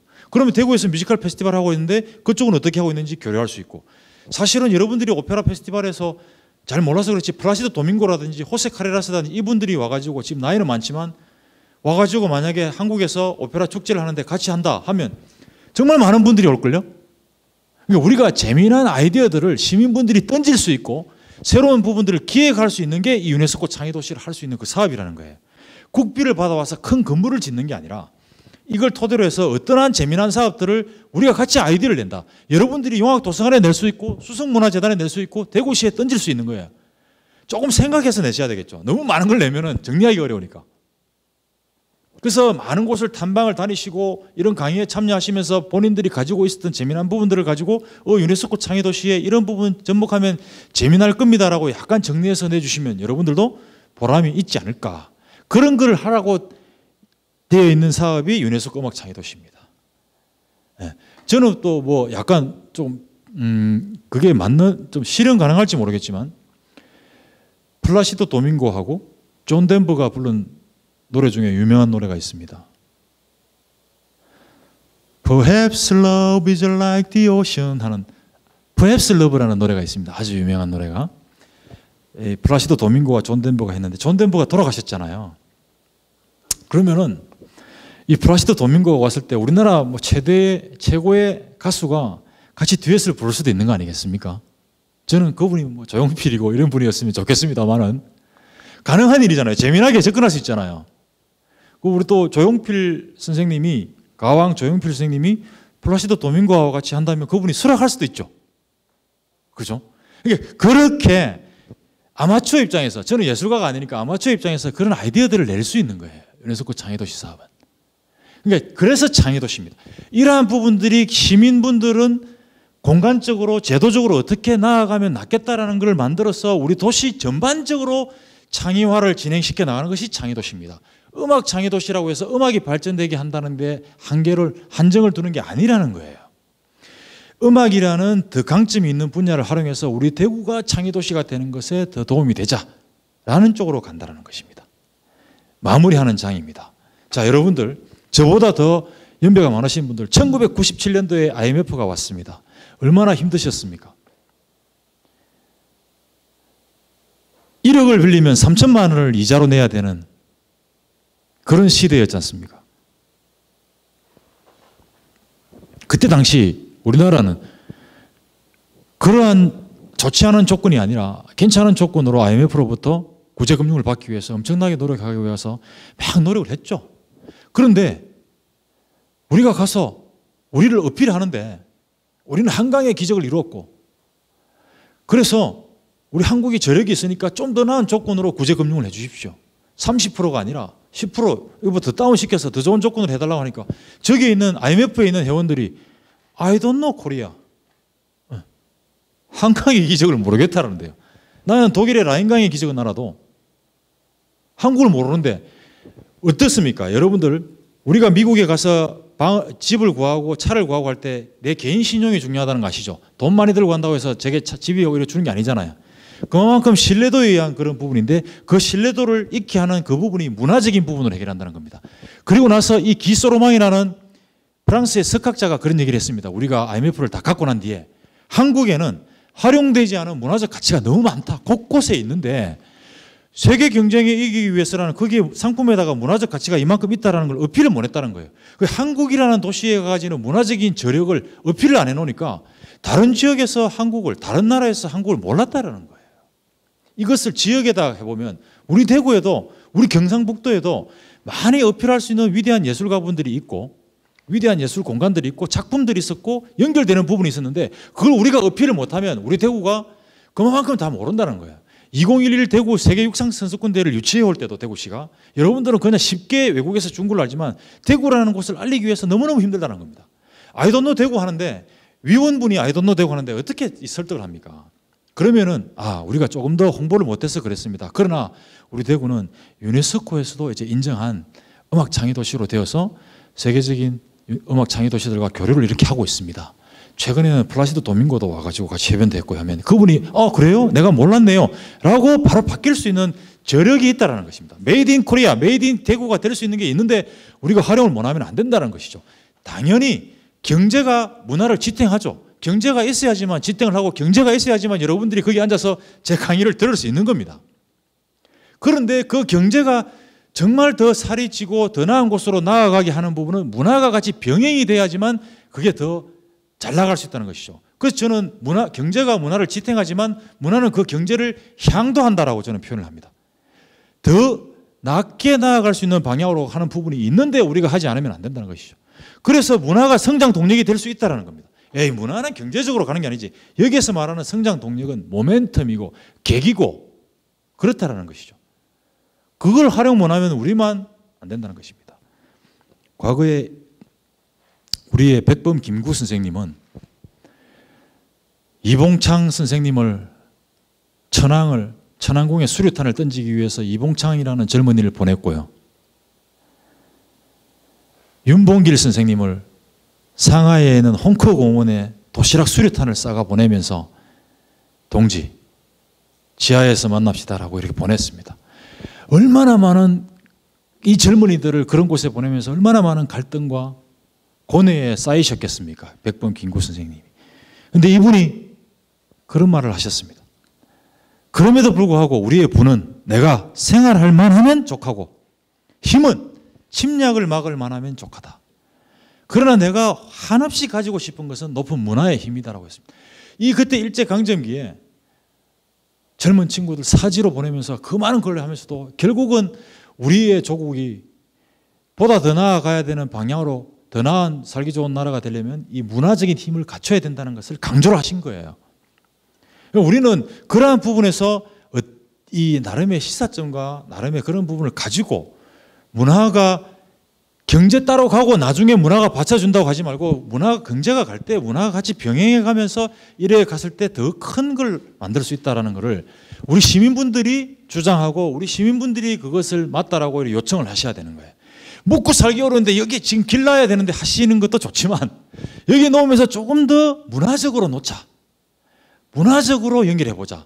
문화적으로 등산로도 만들고 길도 만들어보자. 거기 임도에 어떤 것이 과거에 있었다고 하는데 그 부분을 살려서 다음에 많은 사람들이 보면서 의미 있게 하자면 경제적인 부분이 더 부가가치가 난다라는 부분을 여러분들에게 말씀드리면서 제 강의 시간이 한 10분 정도 초과했는데 이렇게 마무리하도록 하겠습니다. 고맙습니다.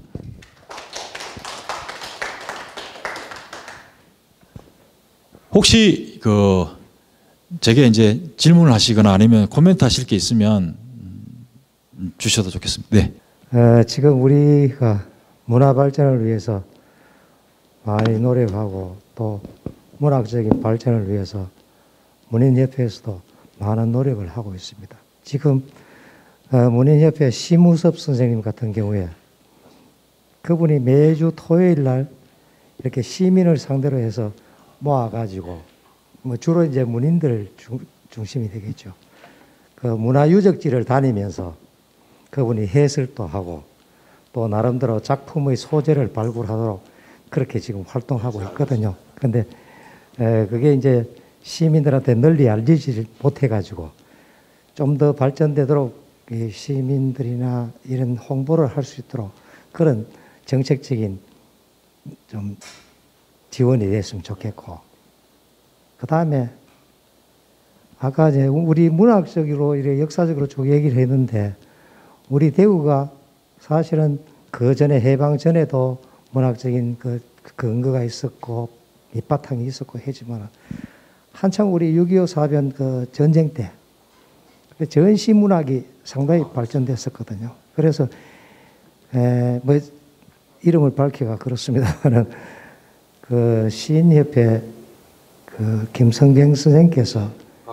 사실은 우리 그 국립문학관이 한국문학관이 우리 우선 돼버렸잖아요. 그때 제가 그 발표했어요. 예. 그래서 참 아쉽고 지금 대구문학관도 너무 초라하고 이런데 김성경 선생이 지금 뭘 연구하고 있냐면 힘써가지고 하는 게 전시문학관. 그때 한창 이제 전시문학관 우리 전시 뭐 그런 시라든가 그런 걸 전시문학관을 하나 만들자 그래가지고 좀 시민들한테 그런 걸 대구의 그 시문화, 문화 이런 향촌동 그런 문화 그런 걸 하려고 지금 상당히 노력을 하고 있는데 이게 정책적으로 뒷받침이 돼가지고 뭐 시에서라든가 이런 좀 그 예산 관계라든가 이런 게 좀 지원이 돼가지고 좀 그게 또 좀 활성화되었으면 참 좋겠다고 그래 생각됩니다. 예, 말씀 감사합니다. 제가 그건 아는 내용이라서 답변을 드리겠습니다. 대구시에서 전선문학, 전시문학관 형태의 걸 준비하고 있습니다. 그게 아까 제가 말씀드렸던 구상 선생이 고대에 있던 대지바라든지 몇 개 관계되는 부분들을 좀 인수를 해서 지금 대구 문학관이 너무 우리 대구시 규모에 비해서 작다. 그래서 너무 일정 부분만 그렇게 되어 있어서 또 특출난 우리 특이한 전선문학이라는 게 있기 때문에 그러한 부분들로 하기 위해서 향천동 쪽에 그걸 준비하고 있는 걸로 알고 있습니다.